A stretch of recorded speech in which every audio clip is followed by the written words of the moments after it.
muncul dari sekelompok perempuan yang menghasilkan dasar gerakan, terus hingga saat ini masih menjadi alat pisau analisis gitu ya terhadap banyak bidang keilmuan. Kemudian prosesnya, pembagiannya ya, sejarahnya kita mengetahui bahwa prosesnya adalah dari perempuan-perempuan yang menuntut hak pilih sampai akhirnya mereka merasa solusi dari kebebasan perempuan itu adalah hak pilih, kemudian juga berkembang lagi menjadi kemerdekaan perempuan itu adalah hak tubuh, kemudian juga berkembang lagi hingga akhirnya mereka kayak benar memang ada sisi-sisi biologis dari perempuan, tapi ya tetap mereka harus menyelesaikan masalah patriarkis. Nah, tapi dengan berkembangnya pemikiran feminisme tersebut bukan berarti kayak misalnya oh ya udah berarti dengan adanya feminisme radikal berarti feminisme liberal hilang. Enggak seperti itu. Mereka tetap masih ada keseluruhannya. Sampai sekarang aliran-aliran itu banyak gitu ya. Jadi ada yang Marxis, ada yang liberal, ada yang radikal gitu, ada yang ekofeminisme, sampai ada yang postmodern gitu sampai sekarang. Nah, hingga saat ini perkembangan yang paling pesat terhadap narasi feminisme itu adalah kesetaraan gender. Yang tadi saya sudah jelaskan bahwa gender itu merupakan sebuah kata yang mengalami perkembangan dan perubahan secara semantik, artinya dia secara kata itu sama-sama gender, tapi makna di baliknya itu dia berubah sepanjang zaman gitu ya, hingga saat ini kita memahami bahwa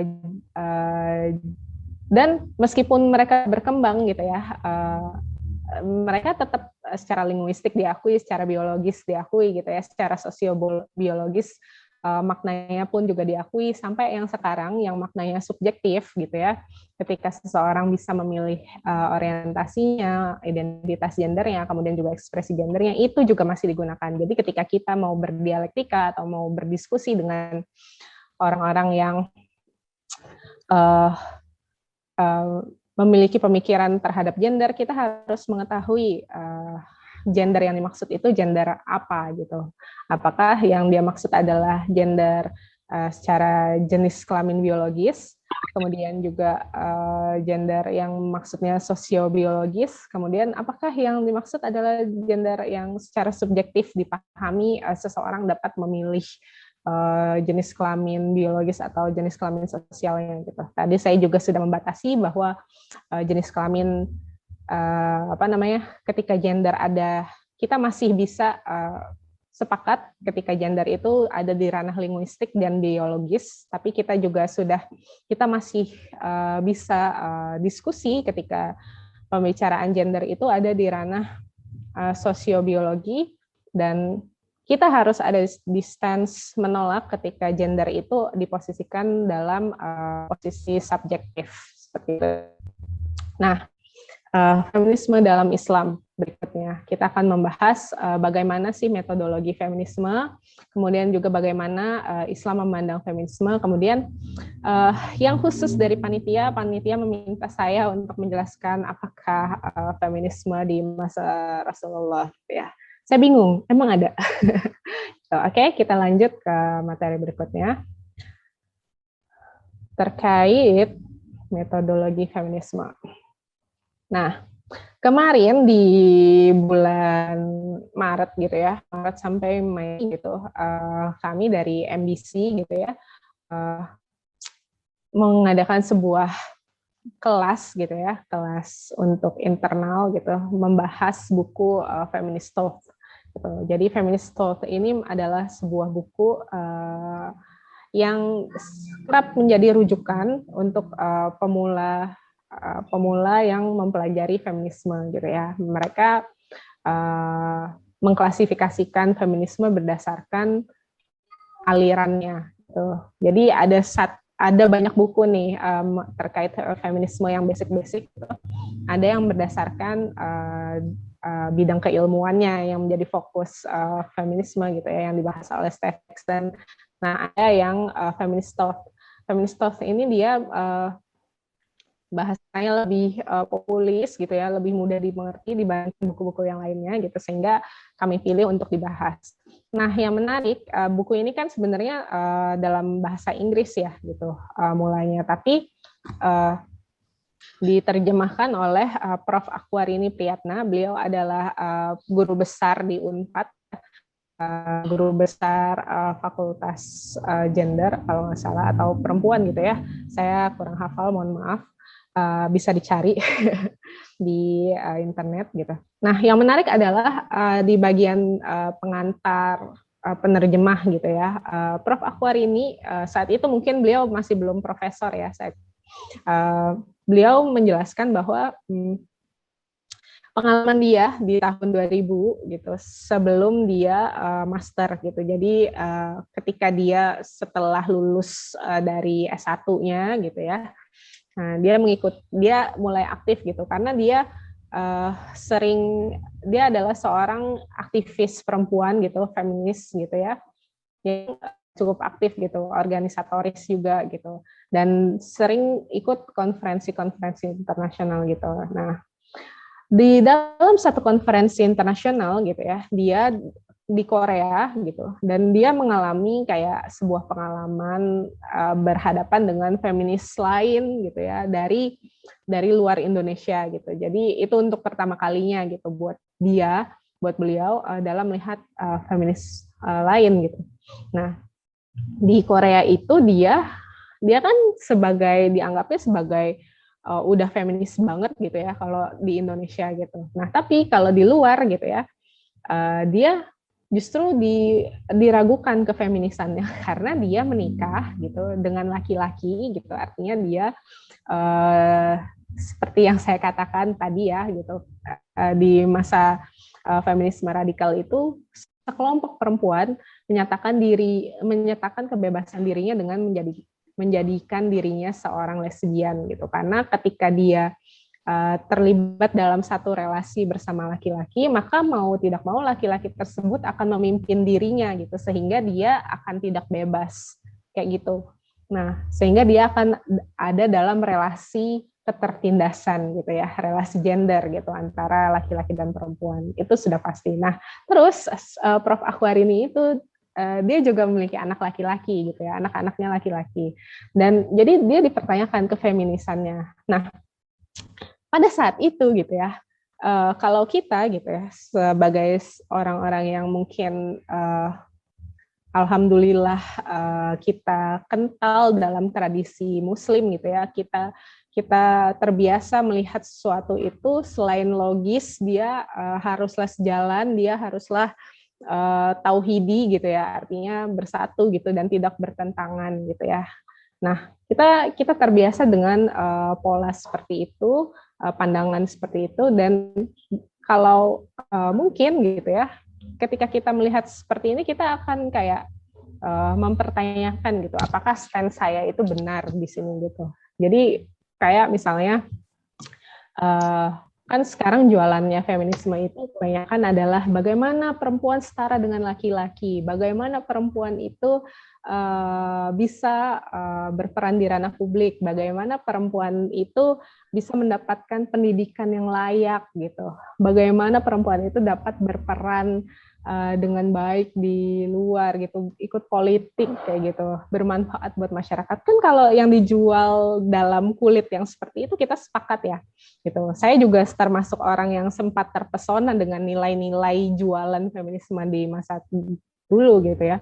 Tapi setelah saya mengetahui bahwa secara basic gitu ya, feminisme itu dia membebaskan dirinya gitu ya, membebaskan perempuan untuk memilih gitu dengan cara yang sangat subjektif gitu ya, terkait hal yang berkaitan dengan seksualitas, kayak misalnya dia ya dia nggak masalah gitu ketika seorang perempuan atau seorang laki-laki memilih untuk berzina misalnya, hal yang buruk gitu untuk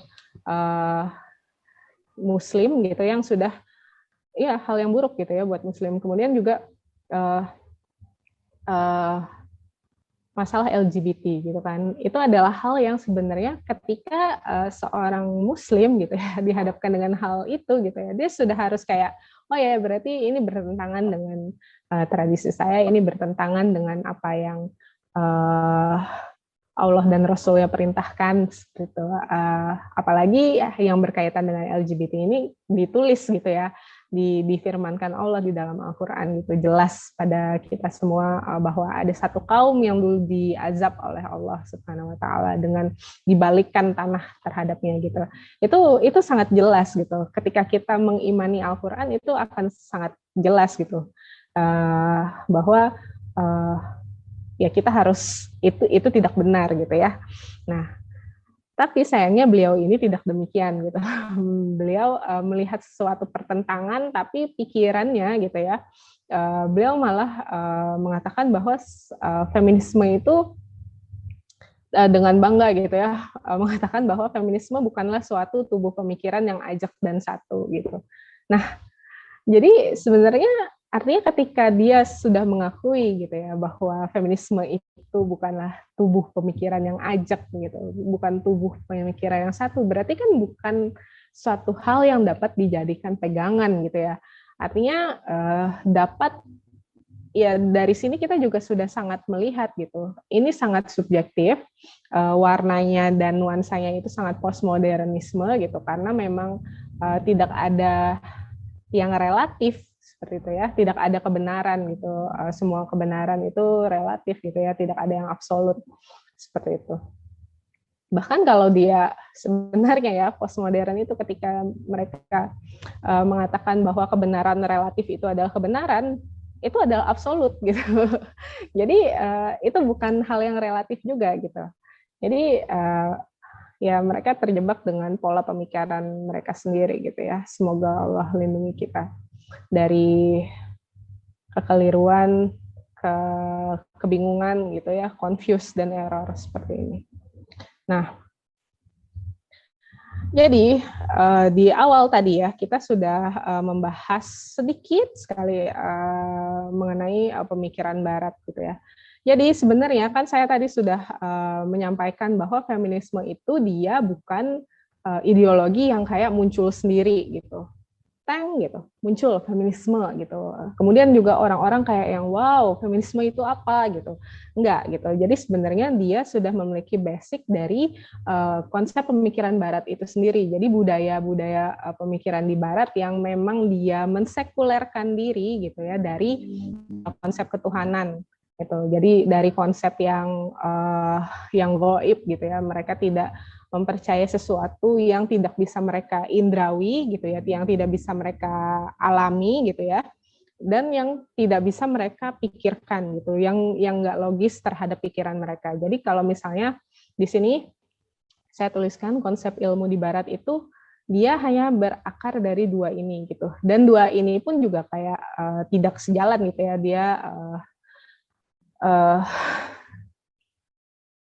dia ada juga yang pertentangannya gitu. Kayak misalnya indrawi gitu. Dia melihat sesuatu itu baru akan benar ketika dia itu sudah melihatnya, sudah memegangnya, sudah merasakannya, sudah menciumnya kayak gitu ya.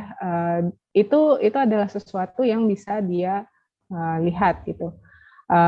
Baru dianggap sebuah kebenaran. Nah, kalau akal itu sesuatu yang kejadiannya berulang-ulang gitu ya, sehingga dia dapat memikirkan oh ya masuk akal seperti itu. Kayak misalnya contoh indrawi itu empirisme itu kayak misalnya kebenaran itu baru sesuatu yang dirasakan. Kayak misalnya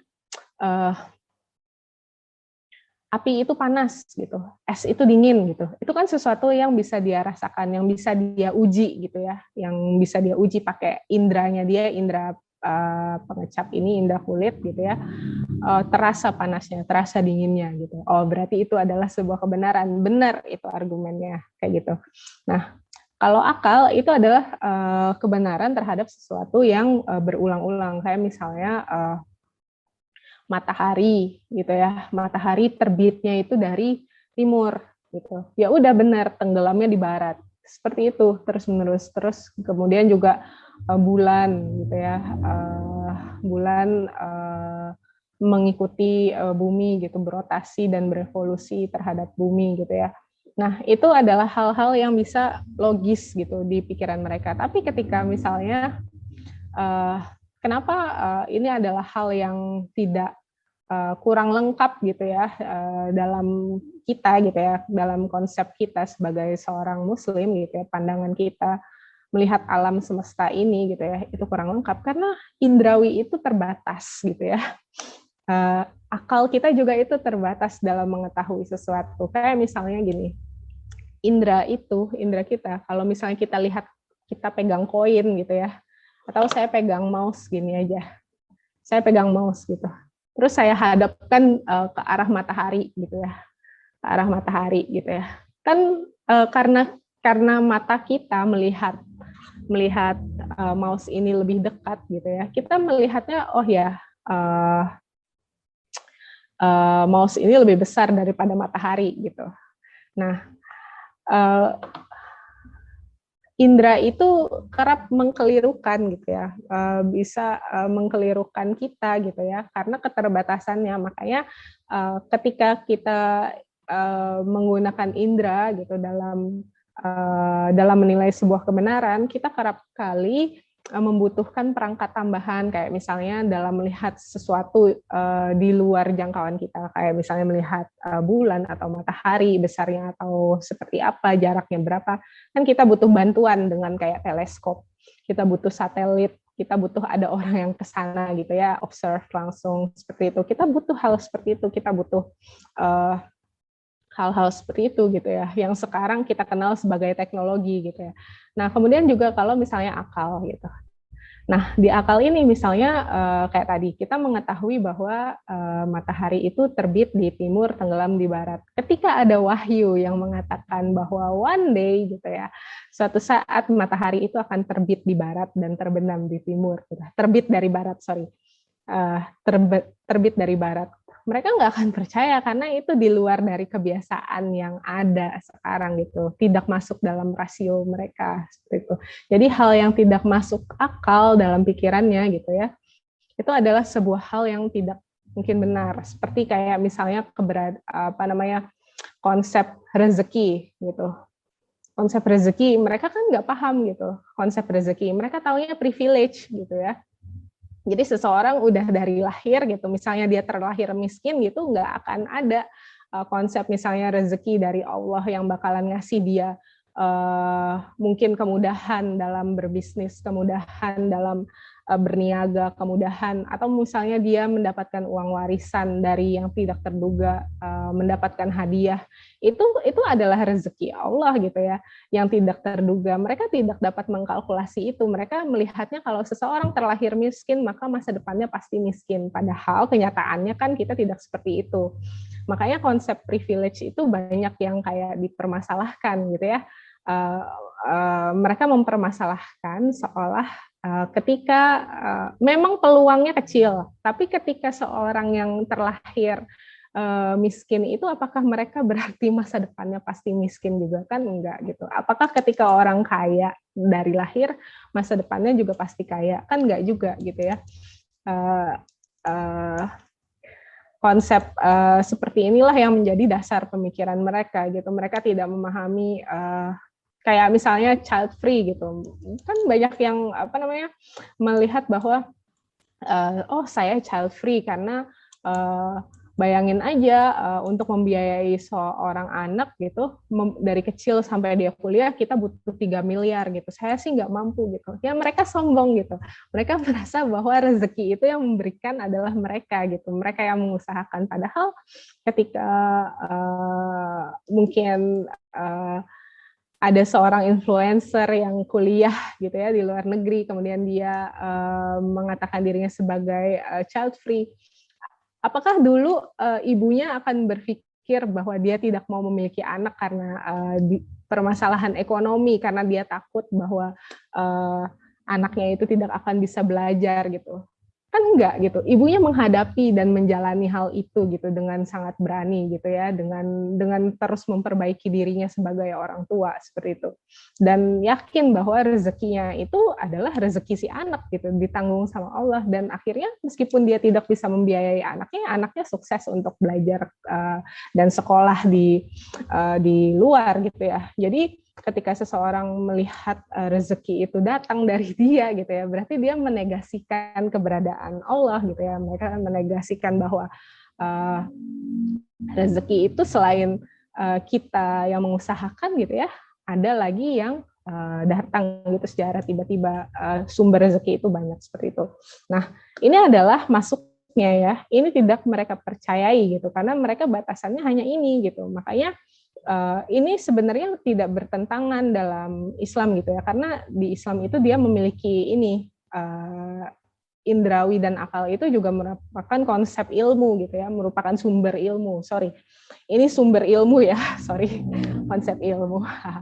Ya, sumber ilmu. Nah, tapi untuk melengkapinya gitu kan, karena ada yang tidak bisa dijangkau oleh manusia gitu ya, dari akalnya, dari indranya, itu ada namanya khabar sodik gitu ya. Khabar sodik ini datang ada dua jenis. Yang pertama dari mutawatir, yang kedua dari rasul dan mukjizat yang menyertai beliau gitu ya.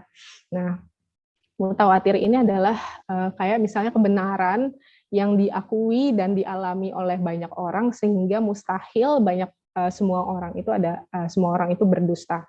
Kayak misalnya di tahun kebenaran fakta bahwa di tanggal 17 Agustus 1945 Indonesia merdeka gitu. Itu karena saking banyak yang memberitakannya gitu bahwa hal itu benar gitu. Itu dinilai sebagai sebuah kebenaran gitu. Karena nggak mungkin semua orang di masa tersebut itu berdusta gitu ya. Sampai sekarang itu ada yang berdusta gitu, nggak mungkin. Nah, kemudian yang kedua adalah khabar dari Rasul gitu. Rasulullah Shallallahu Alaihi Wasallam. Beliau adalah satu nabi, satu rasul yang ditunjuk sebagai penuntun, pemberi uswah, qudwah kepada kita, petunjuk gitu ya. Nah, menyampaikan wahyu dari Allah gitu, dari Tuhan yang satu melalui malaikat Jibril, satu-satunya malaikat gitu ya yang menyampaikan wahyu kepada Rasulullah. Seperti itu gitu. Jadi khobar itulah yang menjadi kayak tuntunan kita gitu dalam melihat sesuatu itu benar apa enggak gitu. Kayak misalnya tadi konsep rezeki. Kita dapat itu bukan dari indrawi, bukan dari akal gitu ya. Kita dapat itu dari khobar sodik, bahwa ketika Rasulullah bersabda bahwa ketika seseorang menikah gitu ya, Allah akan menambahkan rezekinya gitu. Dia akan mendapatkan rezeki dari hal yang tidak diduga-duga. Di Al-Qur'an juga Allah berfirman di surat At-Talaq bahwa untuk orang-orang yang bertakwa Allah akan memberikan rezeki dari segala arah dan dari sisi yang tidak terduga-duga seperti itu. Itu ada kabar sodik gitu ya, dan kita percaya terhadap hal itu, makanya kita survive gitu ya. Maksudnya dalam melihat hal itu gitu ya, termasuk dalam kita melihat konsep pahala, dosa gitu ya, dunia akhirat gitu. Kita diberitahukan bahwa kita hidup di dunia bukan cuma untuk di dunia aja, tapi untuk bekal kita di akhirat. Nah, intuisi ini ilham gitu ya. Dia sebuah ilham yang Allah berikan kepada orang-orang soleh, orang-orang bertakwa, aulia gitu ya, yang ilmunya sudah mukasyafah level. Nah, kita sebagai muslim ya, ketika kita disebut hai orang-orang berakal gitu ya, atau ketika disebut orang-orang yang berakal gitu ya, kita memadukan apakah antara pengalaman indrawi kita gitu, kemudian khobar sodik yang kita ketahui gitu ya, dari yang kita pelajari dari Al-Quran, dari hadis gitu. Nah, kemudian kita juga ikuti intuisi para ulama gitu ya. Jadi kan khobar sodik itu sampai ke kita melewati melewati para ulama ya, kan kita tidak hidup di masa Rasulullah gitu kan, pasti kita mempelajarinya lewat guru gitu ya, guru kita belajar dari gurunya lagi, belajar dari ulama, begitu terus sampai ke Rasulullah gitu. Nah, itu semua kita olah, kita renungkan gitu ya, sehingga akhirnya menjadi sebuah petunjuk bagi kita untuk menjalani hidup gitu. itulah ketika kita disebut berakal, itulah maksudnya gitu ya. Nah, gitu.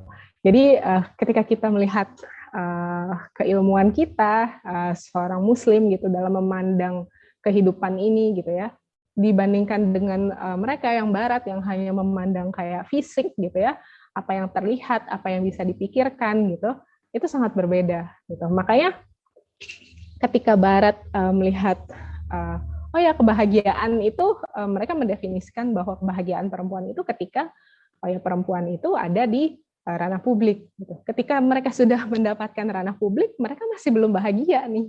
Kenapa masih belum bahagia? Oh ya masih ada lagi masalahnya, masalah karena patriarki gitu. Oh ada lagi masalahnya gitu, karena karena kebebasan tubuh gitu ya, kebebasan alat reproduksi. Oh masih ada lagi karena kita tidak bebas memilih orientasi seksual. Masih ada lagi karena kita nggak bisa berekspresi dengan identitas dan ekspresi gender kita masing-masing. Dan akan terus masih ada lagi, masih ada lagi, masih ada lagi. Mereka masih terus mencari makna kebahagiaan. Mereka masih terus mencari bagaimana cara keluar dari ketertindasan. Karena batas mereka itu hanya dua, dari indrawi dan dari akal aja. Kayak gitu. Nah, inilah masalah yang paling utama dari feminisme dan jenis-jenis pemikiran lain gitu ya, jenis-jenis pemikiran barat yang saat ini menjadi tantangan kita sebagai seorang muslim. Makanya kita sebagai seorang muslim itu harus terus belajar gitu, nggak boleh kayak misalnya oh ya saya sudah belajar ilmu fardu ain gitu. Sudah belajar fikih dari fikih niat, fikih toharoh sampai fikih jinayah gitu ya, udah selesai gitu. Padahal masih banyak lagi gitu ya, masih banyak yang harus dipelajari gitu. Nah, terus, inilah makanya ketika mereka sudah berpikir demikian gitu ya, mereka nggak mengakui ketika mereka sudah berpikir bahwa dengan konsep ini ya, mereka nggak akan bisa menerima khobar sodik karena nggak sesuai dengan rasio mereka. Begitu nggak sesuai juga dengan indrawi mereka karena mereka nggak lihat Rasulullah, karena mereka nggak merasakan gitu ya, nggak merasakan ada di momen itu, nggak melihat mukjizat gitu ya, nggak tahu gitu. Nah kemudian juga nggak masuk akal intuisi para ulama, kemudian juga khobar sodik gitu dari Rasulullah itu nggak masuk akal buat mereka. Makanya ketika ada tafsir teks agama gitu ya, kalian harus tahu ya feminis ini namanya Fatimah Mernizi, ini Aminah Wadud, ini namanya Musdah Mulia gitu ya. Salah satu dari mereka gitu ya mengatakan bahwa Imam Asy-Syafi'i itu adalah seorang yang patriarkis gitu ya. Nauzubillah gitu ya. Sangat jahat sekali kata-kata itu. Mereka memberikan sebuah tuduhan yang tidak bisa dibuktikan dan asumtif gitu ya. Asumtif kenapa? Karena mereka berpikir bahwa ya manusia itu pasti dipengaruhi oleh yang namanya pengaruh lingkungannya gitu. Karena Imam Syafi'i kan dia tinggalnya di daerah geografisnya Timur Tengah gitu ya. Nah, mereka sosial dan budayanya di Timur Tengah itu seperti apa di masa itu gitu.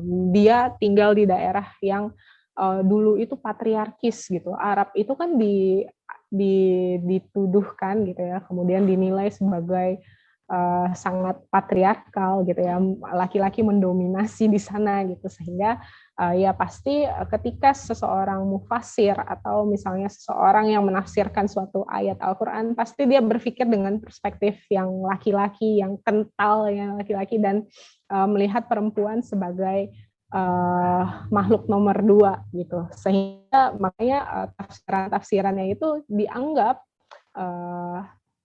menindas perempuan gitu ya, tidak membebaskan perempuan gitu, diskriminasi perempuan gitu. Itu kan sebuah tuduhan yang jahat karena ketika seseorang menjadi seorang mufassir itu bukanlah sebuah hal yang oke, aku tinggal sekolah lulus S1, S2, S3 kemudian aku bisa menjadi mufassir, enggak seperti itu. gitu. Nggak seperti itu, karena kualifikasinya itu banyak gitu ya. Dari dia harus selain dia harus menguasai banyak sekali bidang ilmu, dia juga harus memiliki pertama akhlak yang baik, kemudian kedekatan kepada Allah yang sangat dekat gitu.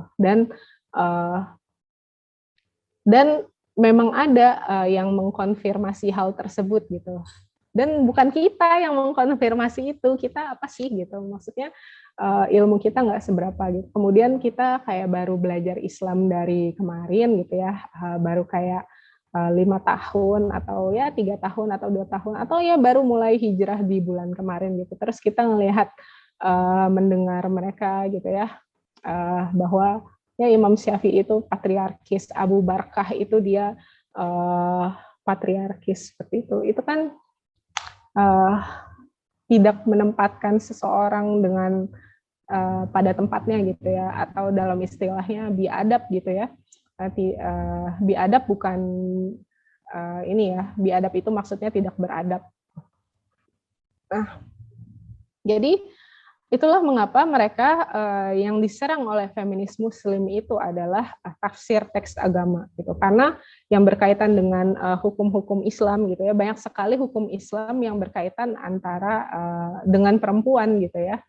Banyak sekali gitu, makanya dan dianggap itu tidak ramah sama perempuan dan diskriminasi perempuan, makanya paling banyak mereka gunakan adalah ingin mereka rekonstruksi itu adalah tafsir teks agama gitu. Dalam hal ini yang paling kencang itu adalah tafsir teks agama Islam atau Al-Qur'anul Karim gitu ya. Mereka melakukan penafsiran ulang, rekonstruksi gitu ya dengan perspektif gender. Jadi mereka menggunakan konsep hermeneutika gitu ya, bahwa seseorang itu pasti terpengaruh oleh sosial mentafsirkan sesuatu, sehingga kalau misalnya mau diterapkan tafsirannya di Indonesia, maka orang Indonesia lah yang harus mentafsirkan. Ketika ingin tafsirannya perspektif perempuan, maka perempuanlah yang harus menafsirkan gitu. Mereka nggak mau menerima tafsiran laki-laki gitu, karena tafsiran dan kesadaran perempuan itu berbeda dengan laki-laki gitu. Apalagi misalnya perempuan yang sadar, misalnya dengan ketertindasan dengan yang tidak sadar, itu masih berbeda lagi. Mereka juga nggak mau menerima sembarang perempuan. Artinya kan kayak misalnya Imam Asy-Syafi'i itu kan juga termasuk yang mengambil banyak hadis dari Bunda Aisyah gitu ya. Nah, Bunda Aisyah ini kan yang paling dekat dengan Rasulullah gitu lah. Nah, mereka juga tidak menganggap itu gitu. Jadi ya mereka hanya menilai oh ya karena tidak sesuai dengan perspektif perempuan yang sekarang gitu ya. Ya itu tetap harus direkonstruksi gitu, tetap harus ditafsirkan ulang. Jadi inilah cara berpikir dan metodologi feminisme, termasuk nggak cuma di tafsir Al-Qur'an ya, tafsir hadis juga seperti itu. Nah, yang menjadi tujuan atau misalnya isu gitu ya perempuan itu ya, ada isu-isu yang klasik gitu ya terkait asal kejadian manusia, perwalian, mahar, talak, hijab atau jilbab, waris, haid gitu, poligami gitu. Dan tafsir hal-hal yang berkaitan dengan perihal kontemporer gitu ya, terkait kepemimpinan perempuan gitu ya. Meskipun ini juga sudah ada babnya gitu ya, bahwa perempuan itu banyak yang memimpin gitu.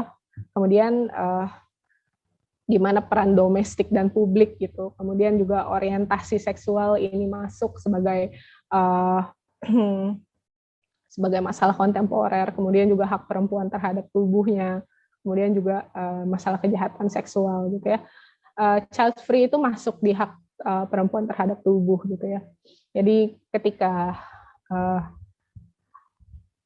yang menjadi masalah di asal kejadian manusia itu adalah ketika ada tafsiran bahwa perempuan itu adalah bagian dari tulang rusuk Nabi Adam kayak gitu. Nah, mereka menolak tafsir itu gitu karena artinya perempuan itu adalah bagian dari laki-laki gitu. Mereka hanya ingin bahwa laki-laki dan perempuan itu diciptakan dalam keadaan yang sama seperti itu. Makanya kalau kalian menyampaikan asal kejadian manusia, mereka menolak hal itu gitu. Tapi ini masih lebih kayak masih lebih halus gitu ya dibandingkan Barat gitu ya. Barat secara terang-terangan mengatakan bahwa perempuan itu adalah laki-laki yang cacat gitu ya. Itu kalau nggak salah Michael Kant ya yang mengatakan seperti itu, saya lupa. Socrates. Kemudian perempuan itu adalah laki-laki yang cacat. Kemudian juga perempuan itu ya waktu penyampaian materi kurang 10 menit. Oh ya, sebentar lagi. Yeah. Ya. Kemudian masalah perwalian dan mahar gitu ya dalam pernikahan gitu. Mahar itu seringkali disalahkan, disalah maknakan sebagai jual beli perempuan gitu. Makanya perempuan mereka ini feminis Muslim, mereka malah pengen ya laki-laki bisa ngasih mahar, saya juga bisa dong ngasih mahar gitu ya. Nah, terus karena mereka nggak ingin disamakan dengan jual beli, padahal jual beli itu misalnya ada pembeli, ada penjual. Ketika barang itu dibeli, maka uangnya itu adalah milik penjual gitu kan. Nah, tapi kan kalau di dalam Islam akad nikah itu si laki-laki memberikan mahar kepada perempuan gitu, bukan kepada si bapaknya gitu untuk mendapatkan perempuan, kan bukan seperti itu. Jadi konsepnya bukan jual beli, beda. Nah, kemudian juga talak atau perceraian.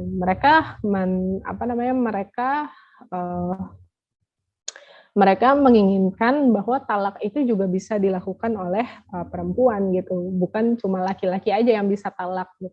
Padahal kita mengenal ada konsep hulu gitu ya. Terus juga di dalam pernikahan biasanya di Indonesia terutama Imam Syafi'i terutama gitu ya, mazhab Imam Syafi'i setelah menikah, setelah akad itu akan dibacakan sigat taklik gitu ya. Sigat taklik itu memiliki maslahat gitu bagi perempuan ketika unsur-unsurnya jatuh gitu ya. Maka perempuan tinggal memberikan 10.000 kepada pengadilan agama, dia bisa menuntut untuk cerai gitu. Dan kalau misalnya dia tidak ridho. Kemudian juga hijab atau jilbab ini seringkali menjadi perdebatan, seringkali seolah padahal penggunaan hijab atau jilbab itu adalah ijma di kalangan ulama, tapi seringkali dikaburkan bahwa penggunaan jilbab itu memiliki ikhtilaf gitu, dengan ukuran-ukuran batasan-batasan menutup aurat. Yang ada ikhtilafnya itu batasan menutup aurat gitu ya, bukan menggunakan jilbab. Kemudian juga waris. Waris ini sering menjadi masalah banget karena perempuan kita tahu ya persentasenya itu bagiannya lebih kecil dibandingkan laki-laki gitu ya. Tapi kan kenyataannya sekarang kita bisa ketika laki-laki itu ridho gitu ya, itu memang bisa dibagi rata gitu ya, asalkan tetap dikasih tahu nih bagiannya berapa gitu di antara laki-laki dan perempuan, semuanya yang terbagi warisan itu harus dikasih tahu persentasenya berapa gitu ya. Kemudian nanti setelah semuanya ridho baru bisa dibagi gitu. Nah, kemudian juga masalah haid ini meskipun kayak hal yang merupakan biasa gitu ya bagi perempuan, tapi mereka seringkali merasa kenapa kita tidak boleh beribadah gitu di saat haid gitu. Padahal menurut saya mereka ini ya sangat kadang ketika disuruh untuk taat dia melanggar gitu, disuruh untuk untuk tidak beribadah, dia malah beribadah gitu ya. Kayak kemarin pernah ada mereka membalikkan fakta gitu ya, bahwa orang haid juga boleh puasa kok kayak gitu. kenapa gitu? Kenapa nggak puasa aja di saat tidak haid gitu ya? Malah saat haid pengen puasa seperti itu. Kemudian juga masalah poligami gitu ya. Poligami ini sedikit sekali praktisinya, tapi seolah-olah ini semua laki-laki menuntut poligami gitu ya. Jadi meskipun sebenarnya kita juga harus kritis gitu ya, meskipun sebenarnya poligami ini dibolehkan dalam Islam, tapi kita juga harus mengetahui bahwa rukun-rukun poligami ini dia terikat gitu dan sangat rumit gitu ya melakukannya gitu. Artinya dalam bab, kalau misalnya sholat itu kan bab tertingginya adalah bukan sholat wajib ya, tapi sholat tahajud gitu. Nah biasanya orang itu akan mudah melakukan sholat tahajud ketika dia sudah bisa melakukan sholat wajib dan sholat sunnahnya dengan rukun-rukun yang terpenuhi gitu. Begitu juga poligami gitu. Nah, kemudian juga masalah kepemimpinan. Tadi di awal saya sudah bercerita dengan tentang Ratu Tajul Alam Safiyatuddin gitu ya. Artinya kita secara tradisi kita tidak memiliki masalah gitu terhadap kepemimpinan gitu ya.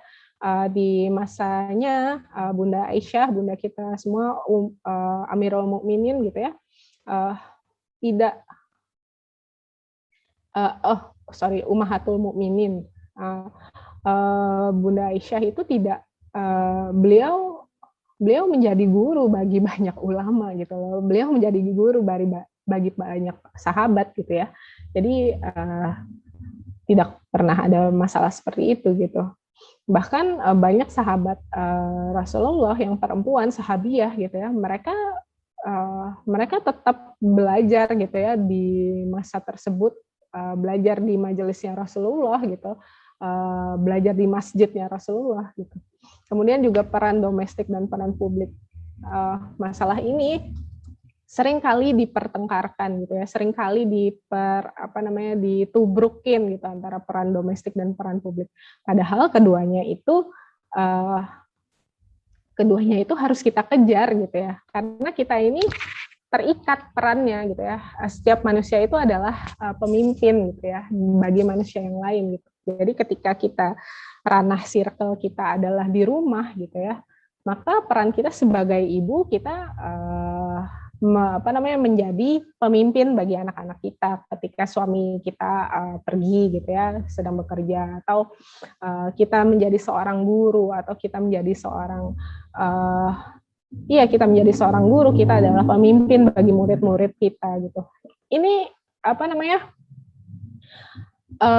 seringkali diperdebatkan, seringkali dibenturkan, padahal kita hanya perlu menjalankan semua peran kita dengan sebaik-baiknya sesuai kewajiban dan hak kita tuh. Nah, kemudian juga orientasi seksual. Ini sudah ini bukanlah perdebatan gitu ya. Ini sudah jelas gitu ya bahwa liwat itu haram gitu ya. Di dalam Islam liwat itu haram. Jadi sudah jelas gitu ya hukumnya apalagi gitu. Tapi di sini juga kita harus mengetahui batasannya. Ketika seseorang, karena ada misalnya laki-laki nih ya, misalnya dia laki-laki atau perempuan, laki-laki dia kemayu, perempuan itu macho.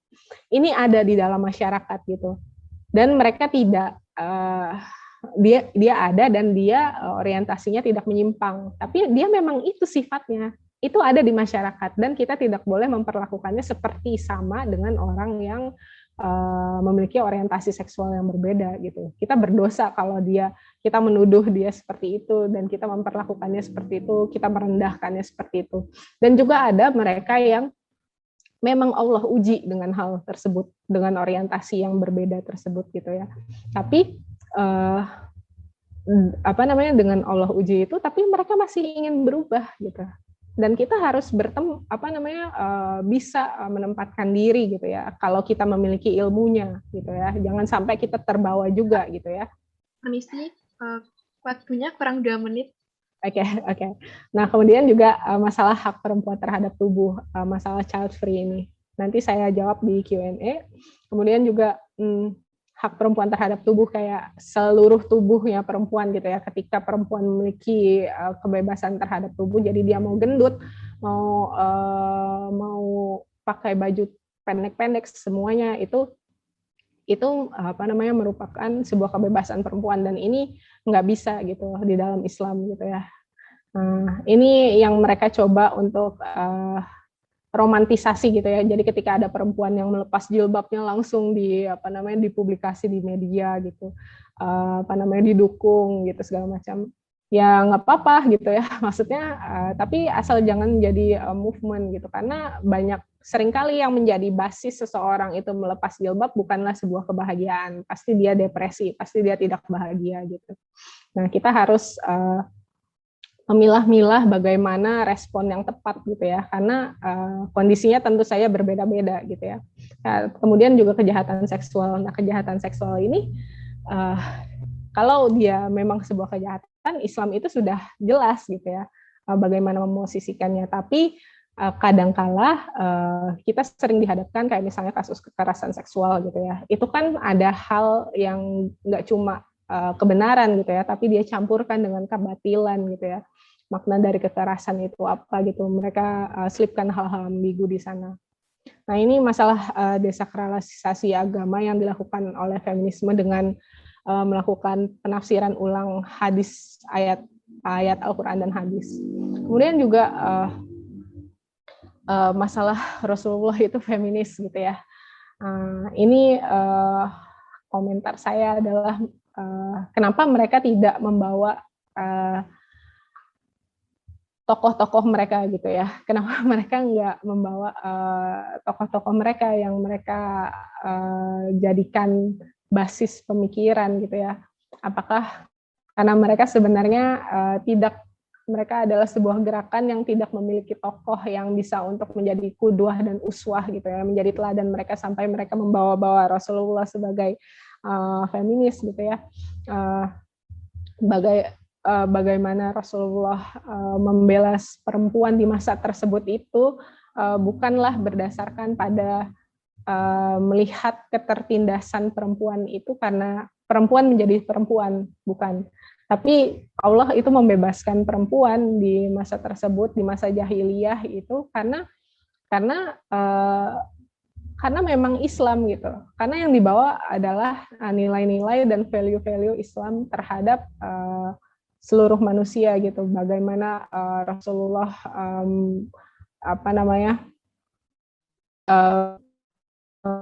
memerintahkan agar sebelum beliau wafat, bahkan bagaimana bahwa laki-laki harus berlaku baik terhadap istrinya, terhadap perempuan seperti itu hal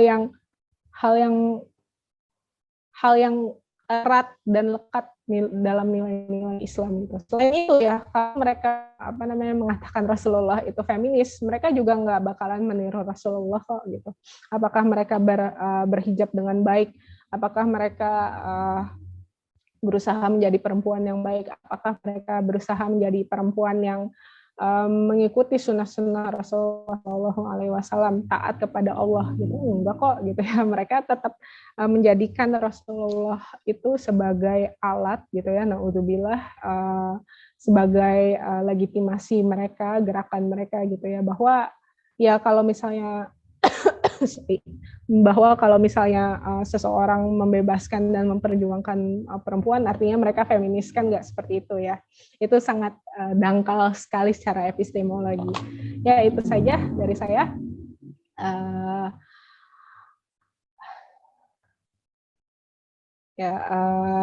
Saya akhiri dengan wallahu a'lam bishawab. Assalamualaikum warahmatullahi wabarakatuh. Waalaikumsalam warahmatullahi wabarakatuh.